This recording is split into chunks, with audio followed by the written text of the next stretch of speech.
Thank you, Minnie. Thank you, everyone. Like everyone, I'm also coming live from unceded territories of First Nations, village of Balcara, and I will not even try to say that in the original language because I will not be doing justice. But it's such a pleasure to be acknowledging that tradition. And in acknowledging that tradition, I also acknowledge the value of a heritage.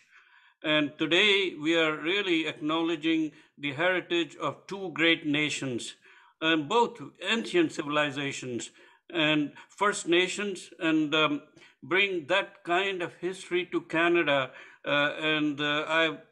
Joanne Curry will remember me saying, Canada is young India. And as a Canadian, proud Canadian of Indian heritage, I am so happy that we are able to bring two nations together on health. So, ladies and gentlemen, friends, warm welcome. Thank you for messages from His Excellency High Commissioner, Minister Dix, my colleagues at Fraser Health, Victoria Lee, Joanne Curry, Simon Fraser. These were our co-founders, and University of British Columbia, and my dear friend Kathy Kinlock from BCIT, and Alan Davis, because these were the original starters when we first started the idea, and I went to them and they did not hesitate one moment and says go for it. So thank you very much from bottom of my heart. Ladies and gentlemen, if you will allow me, Minnie has done such a good job of keeping us on time. If you will allow me to just share with you the joy we have as a family. We call CINS a family. Dr. Lee has introduced the term family for Fraser Health. Friends, family means a very unique relationship in Vedic philosophy. It's the highest level of evolution one can achieve. So this CINS is a family, and we will not be possible without this family. And you might be wondering how many people it has taken to put this together. Uh, Friends, the secret is there is only one person behind this, and that is Jessie Downey, Minnie's daughter, who is helping us. So she is just remarkable. So my gratitude to her for bringing it all together and running. And you will agree with me what a great job she has done and the team has done, and our communication director Jessie Kaur. So friends, the team is here for next 3 days. Please do participate. Please, share your thoughts because these are the thoughts which will then take us forward. Now, as has been said many times, we are in unprecedented period. COVID has really changed how we think about health. Uh, this crisis also has provided us with an opportunity.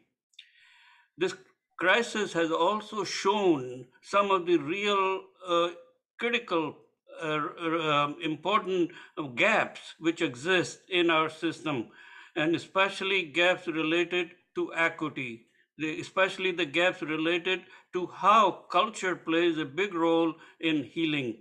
Uh, People of different cultural background, different geographical heritage are affected differently. And COVID has really brought that to forefront. When we talked a few years ago about South Asian population as a distinct population requiring culturally effective and efficient solutions, people understood it, but it wasn't as well understood. COVID has made it that much easier. So, as we go forward, as we go forward, with the help of everybody, I think we can build a stronger healthcare system based on cultural effectiveness, cultural efficiencies. Canada India Network Society is committed to that principle of providing services and transformation based on cultural heritage. So I think this is really very critical for us as we go forward that we build better, healthy civil society. So at this time, it's a really great privilege for me to be sharing and introducing next speaker. Uh, Dr. Nagendra, uh, fondly call Guruji by all of us, he is the leading thought leader on integrative thinking to integrative health. Dr. Padam Shri Nagendra, Chancellor of S. Vyasa, a deemed university in Bangalore. I'm very proud to be affiliated with that university as an adjunct professor, and I have spent some time there. It's a very unique place of healing, of learning, and of coming together. Dr. Nagendra holds a Doctor of Philosophy in Mechanical Engineering. He has a small but a real connection with province of British Columbia. He was a postdoctoral fellow at my alma mater, University of British Columbia. Dean, you'll be happy to know we have a direct connection with Dr. Nagendra. He was a postdoctoral fellow at University of British Columbia, and he holds British Columbia in great esteem, and he has great vision for our province, which we'll work with him to fulfill. He then, after British Columbia, had a stint at NASA. So we fondly call from NASA to Vyasa. Then from that, he went to MIT.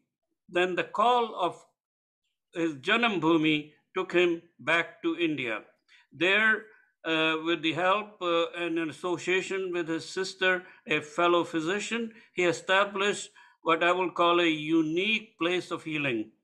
And that was over 30 or 40 years ago. That place has now grown into the best integrative thinking, integrative healing, integrative medicine in India, along with an integrative university.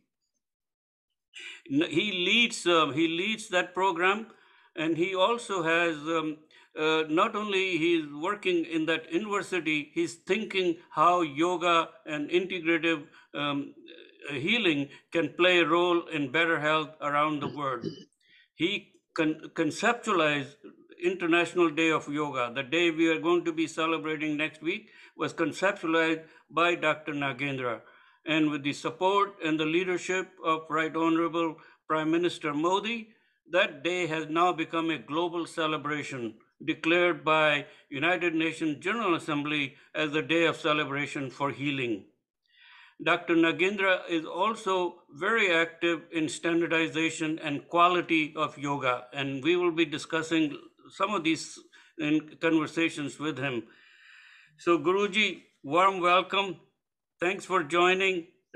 Your sessions I've been attending are just so uplifting, so revealing. So, thank you for taking time from your busy schedule. And as we kick off this conference with a conversation on integrative thinking, the format of next half an hour or so is that I will ask starting question with Guruji, and then Guruji will take the conversation forward. Just because we have called our theme of the conference is integrative thinking, lowering the burden of chronic diseases, just want to share with our viewers and everyone who is attending tonight, my definition of integrative thinking is the fusion. Integrative thinking is the fusion of external interventions and internal interventions. External interventions are which are done to you. These are passive interventions of which you are a recipient. Doctor gives you the pill. You have chest pain, you go to the emergency, something is done to you. Those are external interventions. Internal interventions are active participation of your own inner self, and bringing it together is integrative thinking. Dr. Nagendra is a champion and a thought leader of that thinking. So, Guruji, my starting question to start the conversation is please share with us the role of integrative medicine in health, and especially the gap which this thinking can fill, and how it can add value to lower the burden of diseases and promote health. Over to you, Guruji. Namaskar. Thank you, Arunji. It is so fascinating to know that the beautiful CINS program has been completely organized by Jessie as one-man show. Congratulations to her. And what a nice thing to see. All the top leaders of Canada have been able to bring them together so that they will start getting opened up to this integrative thinking. When I look at science, and we started the search for reality, we found that the modern science has grown tremendously in understanding the physical world. Over 400 years started with Newton and Descartes. Slowly we have grown to understand deeper and deeper dimensions of this physical world. Today we have come to a phase where we almost know everything about the physical world. We know that every object is made of molecules, atoms, protons, neutrons, fundamental particles, and finally they're all made of quarks, energy. At one time we thought matter and energy are two distinct dimensions of this creation, but we understood there is a one-to-one relation, matter energy conversion, and brought forth by the famous formula E equals mc square. We also understood the laws that govern them. Newton's laws of motion and known as the classical mechanics and the deterministic approach. But as we went into the deeper dimensions of electrons, fundamental particles, then no more of this determinacy works. We have to go beyond that to probability. For example, if I leave an electron, it can go down, it can go up, it can go to the front, back, right, left. In fact, electron grows like a globe. Therefore, the determinacy collapses. And you cannot say where exactly will be the electron after 1 second. It can be here, it can be here, it can be anywhere. We can only talk about the probability of finding the electron here as maybe 1%. You know? But the Schrodinger equation gives us the modality to actually calculate the probability function. And that's where we had gone. And the modern medical system is still in the realm of the deterministic approach, and that is the Newtonian mechanics. And we have not gone even to the next step of quantum dimensions, in which we have the probability being brought forth more and more. And I think this COVID, as you rightly said, has started opening up our minds to the deeper dimensions of not only the physical, but even the beyond. So I have been thinking about this dimension of the modern medical system, allopathy, in which essentially we have been working at the Newtonian mechanics, deterministic approach, classical mechanics, and nothing beyond into the quantum mechanics. So in the quantum mechanics, we deal with very subtle things, very fundamental things like molecules, and much even down to the genes. We're talking about the genes and gene expression. There's still conglomerates of a large number of molecules, and that's what we are talking about, molecules and atoms down. There, the quantum mechanics comes. But when you move from there to the subtle world of creation, as found by ancient yoga masters and spiritual saints in India, they went further to understand the subtler dimensions of creation, saying that there is, apart from this physical world, which is featured by the electromagnetic field, there is the bioplasmic field. We call it as pranamaya kosha. And beyond that, we have the astral field or the mind field, which is much, much deeper and much pervasive than the bioplasmic field.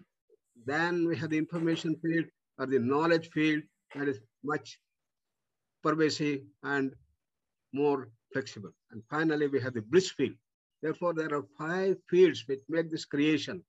And there is continual interaction of all these fields. And a change in one is going to bring change in the other dimensions also. And therefore, this creation is not just physical. It is not just only featured by the classical mechanics or only the quantum mechanics, then the deeper dimensions have been before. Therefore, when we talk about integration, as beautifully brought out by you, the internal and the external fusion, it's a wonderful thing that you brought out. Very good. And this is what should happen. So things which are unseen should not be neglected. The unseen are the dimensions of the bioplasmic field, the astral field, the information field, and the bliss field all have to be taken into consideration when we deal with human system and the creation in totality. And that's what should be the basis for the integrative medical system that we look for.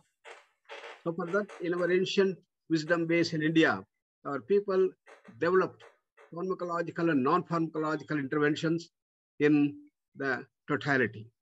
And as diseases, we see we have got the things which are brought from outside, infectious, contagious diseases, and virus diseases, and the pandemic that we are in on one side. Another is the non-communicable diseases which are brought forth from internal changes and internal imbalances that we have. This is NCDs that we are all dealing with, the chronic diseases. Therefore, as you rightly said, things from outside and things from inside. And the intervention of the allopathy has been extremely beneficial and has made history in dealing with the external things, infections, contagious disease, and the virus diseases. And on the other side, NCDs, we had to go still deeper to bring about the newer dimensions of the totality of the creation to deal with these NCDs, whether diabetes or hypertension, heart problem or epilepsy, migraine, irritable bowel syndrome, cancer, and all these things need a deeper understanding, an integrative system. Today, we have to come to know, thanks to COVID, that no single system is adequate to deal with the entire disease spectrum that we have. On one end of the disease spectrum, we have the physical, external. On the other end of the spectrum, we have the NCD and the congenital diseases and others. This entire spectrum of diseases had to be dealt with by a comprehensive approach of what you call as the holistic vision or the integrative system. So, rightly, many years back in the United States came the complementary and alternate system, and the NIH opened up their complementary wing to examine with a critical mind, with an objective approach, by the evidence-based approach, whether really yoga and other Ayush systems can be of use in the whole approach. And they funded a lot, and we started working on various dimensions in collaboration with Royal Free Hospital in London, with the San Francisco, California Institute, and then with the MD Anderson Cancer Center in Houston on various diseases, diabetes, HIV, cancer, and others. And we started finding that this total approach, using yoga as an adjunct, as a non-pharmacological addition to the modern medical approach, could be of value. And so far, we have produced nearly 800 research papers and going further into these dimensions with deeper and deeper understanding of the dimension. Therefore, according to yoga, it is not merely a set of physical exercises, as beautifully brought out by a wonderful Prime Minister Narendra Modi ji in his wonderful speech to the UNO before UNO accepted to have June 21st as the International Day of Yoga. He said, yoga is a science of holistic living. It is a way of life. It is not merely physical exercises like yoga asanas, which most people think. It is also dealing with the human system in its totality. We have the Gnana Yoga, Raja Yoga, Bhakti Yoga, Karma Yoga, as we say, the path of the intellect, the path of the willpower, the path of emotion, and path of action. All these things have to be combined together to make our life fulfilled and with the totality. So this should form the basis for the integrative medicine. And rightly said by you that you have to combine the external approach and the internal approach. Therefore, Swami Vivekananda rightly said that combine the best of the East with the best of the West. West has done fantastic work, tremendous amount of research, and we should not just poo-poo it or say that it is useless. No, it is very useful, extremely useful. It has brought such dividend in dealing with all the infectious, contagious diseases. And now in the pandemics, also the contribution of vaccines and other things are shaping up. But it takes time. When a new virus comes and a new thing comes, it takes time for us to find out what are the corresponding ways by which we can alleviate and bring the vaccine and also bring the treatment pharmacological interventions for that or surgical intervention. It takes time. It is the research, 1 year, 2 years, 3 years it will take. But if the virus goes on changing its color, as it has happened now from the first phase of alpha to now they call it the delta. Now it may go into the third phase, in where the third phase may be called as a gamma, who knows, So when it changes its shape, because it is at a very deeper level, then each time we have to find a new vaccine, find a new treatment, pharmacological intervention, and on. Yes, we'll do that by the researchers that is going on. In India, also, this research has triggered large number of real modern medical system researchers. Unfortunately, in our country, we did not have this original research in the medical field. Though we had a lot of things in engineering, I always found there was a big lacuna that we did not have research. We just went and then found out what are the medicines that have been given, say some clinical trials here, and then say, okay, now this is approved, these things. Just we did that. Now the original research has started coming up. So I'm very glad that COVID has brought this new dimension because there is a lot of dividend and economic prosperity that can come when we develop new pharmacological interventions which is not available in the West. So it has become the leader in that direction. I'm very glad that COVID has brought. But at the same time, until these things come up and make it very effective tool, we also have to use our native traditional things which are available to see what is our approach in yoga and Ayush system. The approach is keep your immune system very strong, very healthy, full of energy, vitality, and that can ward off any infectious or contagious disease can come. We had the example of great Mahatma Gandhi. During his times, the cholera was rampant and plague also was very much there. But he went. His lifestyle was so wonderful that he went and served them, like Corona warriors today, they go. And without any of the mask and other things, he was able to go and then serve them. And with absolutely no problem. How did this happen?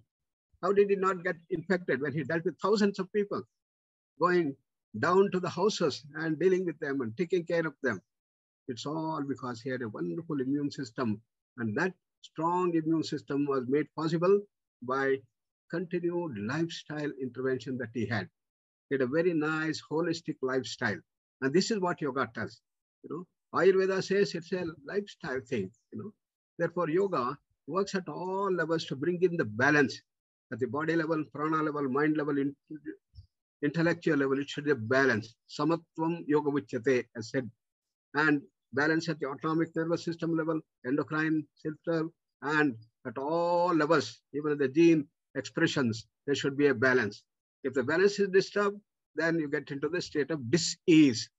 So in Ayurveda, we say there are three doshas, Vata, Pitta, Kapha. And the three things should be in a balance. That's what the definition of health is said. Samadosha, Samagnischa. And not only that, you must see that you must have the happiness. Prasanna, Atma, Indriya, Manaha.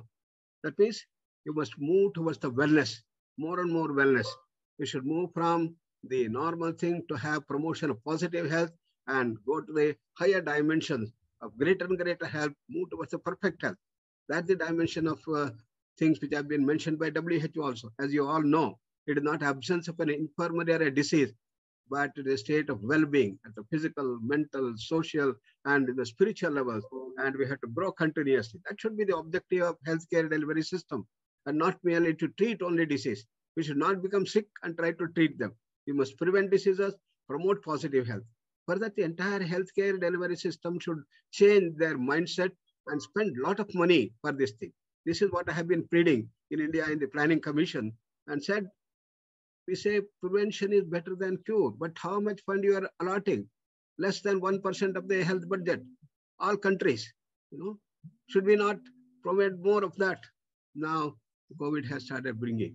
Fortunately, Ministry of Health in our country have allotted this lot of things and are setting up 1.5 lakh wellness centers. These are all meant for prevention, promotion of positive health in a very big way all over the country. We have 6.5 lakh villages, that is 65 million villages in our country, and 150 million, that is 1.5 lakh wellness centers have been proposed and funds are allotted.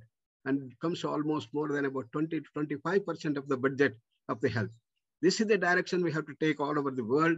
And this has become a mandate today because of thanks to COVID. COVID has shattered our things, and we have to develop on one side all those vaccines and probably the treatment, pharmacological interventions and surgical interventions when it comes. On the other side, we must strengthen our immune system and be free from such this thing. And we should all work in this direction so that the yoga can work wonders and most cost-effective things. This is how I look at the entire integrative medical system which has to come. That is the allopathic system with the Ayush system that we have in India. And CNS can do these things in the right way because it's combining the India and Canada, you know, and bringing the network. And we are so close, the two countries, and we should be able to do that very effectively. Thank Thank you. you. Thank you, Guruji, for such a profound exposition of integrative thinking. For people who have joined, I just want to say that Guruji had this S. Vyasa University, which has courses which are on internet and available online. So if anybody is interested, you should visit their website, S. Vyasa, and the courses are worthwhile if you're interested in understanding this internal dimension of health and how it works. So thank you, Guruji, for this. I think with your permission, Guruji, we would like to take a few questions. And I think Yes. Dr. Dermot Kelleher has a question he would like to raise with you. Dr. Kelleher, over to you. Oh, thank you very much, Dr. Nagendra, and Yeah. appreciated hearing your exposition all the way from Schrodinger to COVID, and really fascinating. Right now in the post-COVID world, we're dealing with a lot of issues, and we're looking forward to with some apprehension to what we're going to see. We're going to see cases of long COVID. We're going to see a lot of mental health issues arising from this. And I just want to ask you how you see integrative approaches adding value to the way that we manage these issues in the post-COVID world, and particularly how we should prepare people for this. Thank you very much, Alaji, for your nice question. Actually, we started off with a survey of the people who have got into the COVID throughout the world. And in 5 different countries, we collected data on about 5,000 people. And then in India, we collected data on about 26,000 people to see how people are using yoga or Ayush interventions along with the allopathic interventions for prevention of diseases and also for dealing with the COVID. And we have written up a few papers and have been published, and I can share with you. What we have found is in that the Ayush interventions have been used in India very nicely, and they have been able to keep themselves from getting the COVID thing. Similarly, on the Western front, in the 5 countries, that is Italy, Germany, France, Japan, China, we have been able to see a similar trend of the usefulness of traditional medicine. The Chinese traditional medicine and the yoga dimensions have been able to bring forth the useful, probably, dimensions of yoga. Then we have taken up the randomized control trial for people who are mild, moderate, and severe cases of COVID who are already affected, and also as a preventive. And we are just about to complete this randomized control trial to probably examine the open mind whether yoga is really useful for such people. And for that, we have to develop the suitable yoga modules. And we have developed such modules for children or youngsters below 16 years. We have one module. 17 to 60 years, we have another module. And above 60 years, we have different modules. Depending on the age group, their capacities, we have developed the integrated yoga module. Of course, we have always emphasized that social distancing and mask and other things are useful. You should follow and one time. But these things that we have developed, which are very, very simple, they have to do for half an hour or 15 minutes. And people who are in the hospital, who are even on the deathbed, we had a lot of experience with dealing with such people with cancer, severe cancer patients. And similarly, we had people who had paralysis who had come. In our Auragadham, we have a 600-bed facility here. In our 100-acre campus, people come here in wheelchairs, and within 15, 20 days, 1 month, they just go walking up the stair. And people come in stretchers who are in the deathbed almost, and they are put in the bed, and we use special techniques of yoga called advanced techniques. Work at the Pranamaya Kosha, Manomaya, Vijnana, Anandamaya Koshas, as I said, which will help to boost their immune system and also bring the balance. And such people also have been able to get rehabilitation. Therefore, we had that experience which we use here.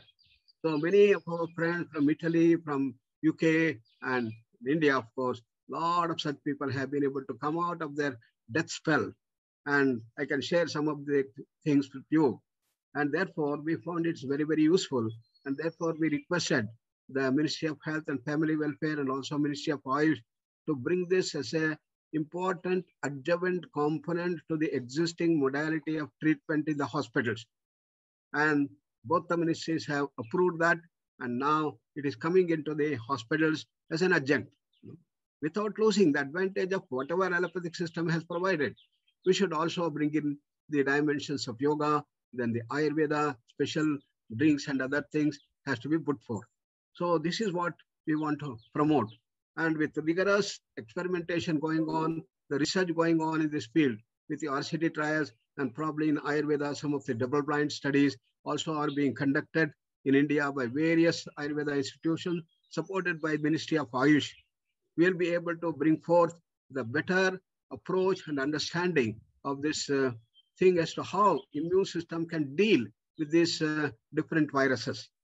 Immune system has its own generalized approach, but also it developed the special faculties and special capacity to deal with specialized viruses which come there and then start attacking. We have to trace the entire dimension of the genes as to where it comes and what are the pathways that actually come to affect these things, and we have to bring forth these dimensions. And how a generalized approach also is going to strengthen the immune system and develop this special capacity. And this is what is going on today in India in the research. Just like we have the important research in the field of development of vaccines and pharmacological intervention, research is going on in the field of yoga, Ayurveda, Unani, Siddha, homeopathy. And through these things, the research is going to bring forth more evidence-based research opportunities.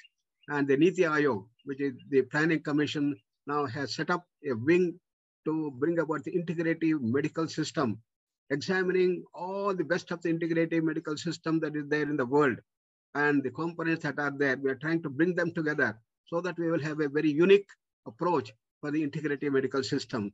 And Arun Garg also is part of this entire exercise, and we have been continuously working on that and see that in the next few years to come, integrative medicine of combining the best of the internal and the external approaches should be made possible, as beautifully brought out by Arun, as fusion of the external and the internal. That is, internal immunity should be strengthened, and outside, when the germs and other come, we should be able to throw it out, very external things, and kill them. Both these things are necessary. That's how I look at the entire dimension, and I am sure with the CINS and the wonderful team that you all have so much of interested in the integrative medicine, we'll be able to work together to see that we grow. We want evidence base. That's the order of the day. We cannot just say Ayurveda is 5,000 years old, yoga is 10,000 years old, and we just adopt it. We have to adopt it to the changing conditions that we have. So let us use the technology and the design methods of RCTs and double-blind studies and whatever, and publish the things and show that all the scientists would accept. This has been our approach, and therefore the entire university we have here is called Yoga Anusandhana Samsthan. It is a research university, and we have the best of the labs here to measure all aspects, including the gene expressions and other things, the autonomic parameters and the endocrine parameters. All these things can be measured, and changes in the brain, everything we can measure. Therefore, this is what we are doing with our studies that we are doing. Thank You you. very much. Thank you, Guruji, for that response. Guruji and all our attendees with us, if you notice, are the presidents of the major academic institutes. CINS has been able to bring together Simon Fraser University, University of British Columbia Wonderful. Institute of Technology, and Mm. Kwantlen Polytechnic University, four major universities, and the largest Fraser Health Authority. So it is our real hope that we'll be able to collaborate at that level as we go forward in this integrative thinking. So I'm so grateful to all my colleagues locally at that level, and they all are representing this evening. President of British Columbia Institute of Technology, Kathy Kinloch, has been a great friend, and it's the biggest training institute. And I think Kathy has a question she wants to raise with you. Kathy? Yeah, Do you, that's wonderful. You have been able to bring even Simon and British Columbia, the top universities of Canada, together and bring all the top leaders in this. I'm so happy. We'll be very happy to join hands and do collaborative research and bring forth this integrative system to the fore. Kathy, are you still with us? If not, maybe Victoria, Victoria, if you're with us, maybe uh, you could raise your question. Over to you, Victoria. Thank you so much. Certainly a privilege to join and hear your insights and expertise. So one of the questions that I have is around, I think, integrative healing, and especially around, as we're looking at some of the chronic diseases and mental health tsunami that we have. What are some of the things that you see from your perspective that would be worthwhile, that is going to be really helpful for post-pandemic and post-COVID, that will add more value in education training in our health system and our civil society? Yes, National Institute of Mental Health and Neurosciences here. We have been collaborating for a long time, and we have been able to deal with these different dimensions of psychiatric problems, including neuroticism, anxiety, epilepsy, schizophrenia, and many other things. And Dr. Gangadhar, who was the director of NIMHANS, has set up an integrative medical system in the Mental Health Institute that we have here in Bangalore. And we have done a lot of research, and in fact, a complete volume of a journal on psychiatry brought out these dimensions of yoga, how yoga is useful for reducing the anxiety, reducing the depression, and reducing the neuroticism and other things mentioned. So it is very, very clear that we have enough evidence today to bring in the usefulness of yoga for the post-COVID mental health challenges that we may face. So it is very, very effective and well proven and can be easily adopted, because yoga is a most cost-effective thing and that can be brought forth. For that, we have to train the people. So we had the training program. As Arunji was suggesting, in our university, we have a number of such programs. We have the bachelor's degree, the master's degree, postgrad diploma in yoga therapy, and also we have an MD, that is the post MBBS degree called MD in yoga rehabilitation for all such things. Therefore, now we are initiating the certificate course and diploma course in integrative medicine, and this will spread throughout, and we can join hands with the Simon Fraser or British Columbia on these things, and we can have a combined certification process also if it is needed. So we have set up already a complete syllabus for that and the lesson plan, and we want to train people. We have already a lot of trained people in our university for the people who had the naturopathy training and the Ayurveda doctors, and they have been trained. And similarly, the people with the modern medicine, MBBS is called here, and they are also trained and into the dimensions of yoga. But now it has to spread throughout the world, and already in Japan it has started, and we started a college there, and in China we have very close relation with the YMU, that is Yunmin University in China, and Singapore also is shaping up. In Canada also, we can join hands, collaborate, and we can have a collaborating program for training, because training is very necessary. As you understand, to deal with this all challenges of the chronic diseases and also the mental health challenges, we should have the proper yoga dimensions to be brought and proper integration has to be set up. As yoga is very useful, people, if they don't use yoga effectively, the right ones and the right quantity, then it could be hazardous. Many people do not understand this. They think yoga is yoga. We can give yoga to everybody. Then I ask a question, can we say medicine is medicine and give the same medicine to everybody? Even if you know insulin is good for diabetes, if you give more insulin, it can lead to the hypoglycemia and cause the death. Similarly, if you give less also, it may not be effective. Similarly, yoga has to be tailor-made to every condition. And you have to give enough quantity, bring the effectiveness, and it should not be too much, it should not be too less. This has to be brought forth, and this is the protocol that we have developed to make this possible. So this has to be understood by all the people who come into integrative medicine, particularly in the field of yoga. And many people who do not understand this, they have been just doing haphazardly all types of yoga and then say that they claim they have done. Once you go into this thing, hardly there is any effect and there are more hazards that are taking place. Therefore, this has been our research over the last 4 decades to see which is the best way to do that. And it should have a scientific basis, like the Panchakosha, how to work on those things and bring all the dimensions holistically. This is what we are doing. So we can join hand to bring about this training program. That should be the thing further. Of course, the evidence-based things can be used straight away by those people who are knowledgeable, can be done. Thank you, Guruji. So I think as far as you heard, CINS works with ideas and then follow them up in action. So one of our recommendation, we're going to go forward and we have good support. We're going to form a small group of leaders and I have requested our dean to join us and Fraser Health and Dr. Balasubramaniam from NIMHAS and Dr. Panish from Harvard have agreed to join. And Dr. Lakshmi Yatham of University of British Columbia, head of psychiatry. So Guruji, I think we're going to follow this through, as Dr. Lee asked, mental health, anxiety, loneliness, depression, addiction, substance abuse are real issues. And they are a very big issue from a cultural point of view. So I think this can be a major recommendation from our group, and with all our friends, we're going to work to see if we could bring this integration. So thank you for that.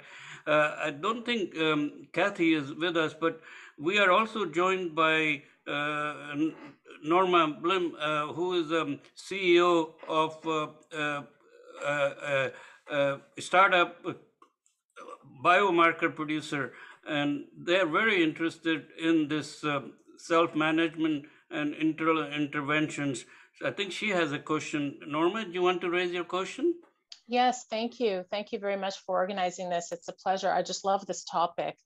I think on the mention of some of these very severe conditions and how yoga can help, even with chronic diseases where there are some theories that say that it's some of these are pathogen derived initially.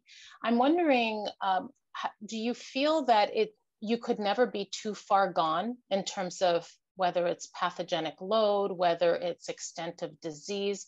You talked about some of these situations where people come in a wheelchair and so forth, but then you also talk about the balance of not too much yoga, just precise yoga. How does that all come together from an integrated standpoint when somebody feels that they're so far gone, the joint damage is so bad of their arthritis, or their cancer is so metastasized? Is there a limit to what you believe the yoga and this integrative approach can achieve? Thank you very much. I'm so glad that you have been working on the field of biomarkers, and I'm sure you would have brought out dimensions. And we are also trying to work out these biomarkers about the usefulness of yoga in various conditions. The key effects of yoga is to bring deep relaxation to the body. Then by slowing down of the breath, we can reduce metabolic rate and then give very deep rest to the system. The meditation is to calm down the mind, silence the mind, tranquil the mind, which helps to bring wonderful balance. Similarly, at the emotional level, anxiety, greed, anger, jealousy, hatred, infatuation, arrogance, fear, all these things can be handled by what Patanjali says, by opposite positive virtues. Vitarkavadani Pratipaksha Bhavanam, he says. That means when you have anger, you have to develop a positive things. So you start developing the self-confidence and sharing and compassion and control over the senses. All these positive virtues we start developing. And right from childhood, now we are bringing these dimensions to be developed in their childhood itself. In our entire education system, primary school, middle school, high school in India, and these things, we incorporate these dimensions to bring the total personality so that they will have very positive emotional upbringing and not get into the stuck of the depression and loneliness and all these things. So this is the mastery over the emotions that we bring about. So we have the courses for that we have developed. Therefore, one side is to develop the deep relaxation techniques to strengthen our immune system and keep ourselves very light, effective, and others, and at the mind level to calm down the mind so that the imbalance of the speeded up mind and the calm mind can be brought down and you get the equanimity, and at the emotional level bring in these positive dimensions incorporated into this. This all has been included in our integrative medical system that we are doing. And when we approach this thing with a suitable intervention for each condition, what happens at various levels? What happens at the atomic level system? What happens in the brain? What happens in the endocrine system? What happens in different organs? And what happens in the genes? We've got a gene lab in which we measure what is happening to the genes and what are the pathways that get activated, which are the pathways which are depressed. All these things we continuously study, and it is a continuing journey of research to understand deeper and deeper dimensions as to what happens in the body, at various levels. And this is how we do this thing. And as we understand more is what is happening here, then we suitably improvise our interventional program of yoga in its holistic vision. This has been the approach we are doing for the last 4 decades, and we are continuing thing. Fortunately, in our university, we have about 250 people doing research for their doctorate. And we have about 2,500 people doing their master's degree. And they all have to do the research. And we have a lot of doctors and others who are undergoing this training in our hospital setup, in which, as Arun told, we have got the complete integrative system. When a patient comes, all experts from allopathy, from homeopathy, yoga, naturopathy, Ayurveda, physiotherapy will sit together and see what is the best thing that we can give. From morning 5 o'clock up to night 10 o'clock, they are engaged in various dimensions to deal with not only the body, but the mind and the emotions and intellect, everything based on the holistic vision of yoga. And we continuously monitor their progress, how they are improving, measuring various parameters. And this is how we continue.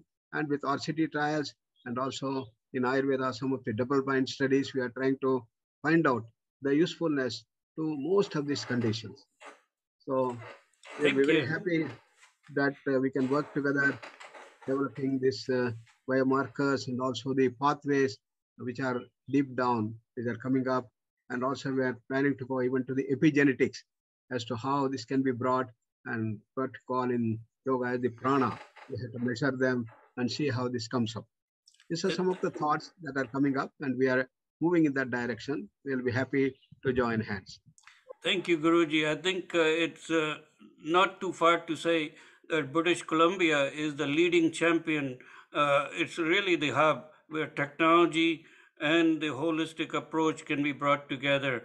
And all the leaders who have joined, I think they certainly will agree with me that post-COVID, the recovery, the economic recovery, the trade, the mental health, all this has to be brought together.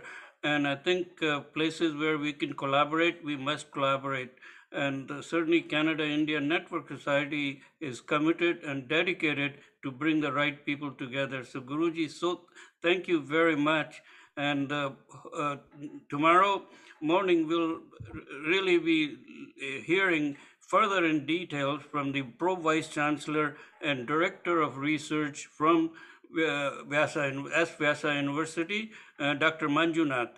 And he will be sharing with us some of the research which they are doing, because evidence and research is really going to guide us in the future. So once again, Guruji, thank you very much.